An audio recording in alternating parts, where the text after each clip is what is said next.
ধসের কবলে দুর্গাপুরে অন্ডালে কাজরা কলিয়ারি 10 নম্বর পিট এলাকায় বৃহস্পতিবার সকালে স্থানীয়রাই প্রথম দেখতে পান এলাকা জুড়ে ধসের ছবি। সাথে সাথে তারা খবর দেন ইসিএল আধিকারিকদের। ইসিএল কর্তৃপক্ষ এসে ঘিরে দেয় গোটা এলাকা। আমরা সকালে দেখছি সবাই লোকজন অনেকগুলো আছে, আর দেখেছি গরু বাছুরদের পাকগুলো দৌড়ে বেড়াচ্ছে। তো দেখলাম যে কিছু জায়গা বসে আছে।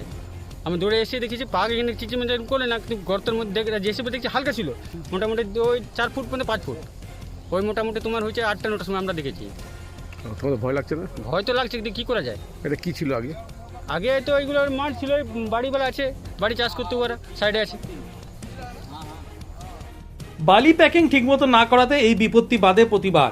ইসিএল এর সাথে সাথে কেন্দ্রীয় সরকারকেও সমানভাবে দায়ী করেন তৃণমূল শ্রমিক সংগঠনের নেতৃত্ব। জানেন তো ইসিএল এর যে এলাকা আছে সেই এলাকাতে সাবসাইড হয়, ম্যানেজমেন্টের মিসম্যানেজমেন্ট হয়, ভালো প্যাকিং ভালোভাবে হয় না। আর ইসিএল এর যে পলিসি, ইসিএল এর না বলবো, এটা গোটা দেশের পলিসি। যতই পাবলিক সেক্টর ছিল, যখন থেকে মোদি এসছেন, সব পাবলিক সেক্টরকে তো কর্পোরেট সেক্টর করে দিয়েছেন। যে প্রফিট করবে সে থাকবে, যে প্রফিট করবে না তাকে বাদ করে দিতে হবে। সেই জন্য এরা প্ল্যানভাবে এরা চাইছে কি 10 নম্বর 11 নম্বরটা একদম টোটালি বন্ধ করে দিই। বারে বারে খাস করে ঘাসফুল শিবিরকে পাল্টাতো বিজেপির নেতৃত্বের।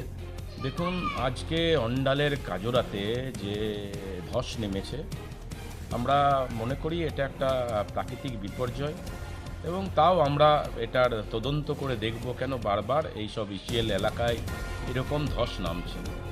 আমি তৃণমূলের নেতাদেরকে বলতে চাই, অপেক্ষা করুন, আপনাদের ধস বড় আকারে পশ্চিমবঙ্গের মধ্যে আছড়ে পড়বে। সেই ধস আপনারা সামলাতে পারবেন তো?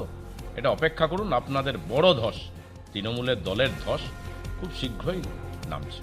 সব মিলিয়ে ধসের ঘটনায় এখন ব্যাপক আতঙ্ক দুর্গাপুরের অন্ডালে কাজরা এলাকায়। অন্ডাল থেকে অনুরাধা সেনগুপ্তর রিপোর্ট, খাঁটি খবর।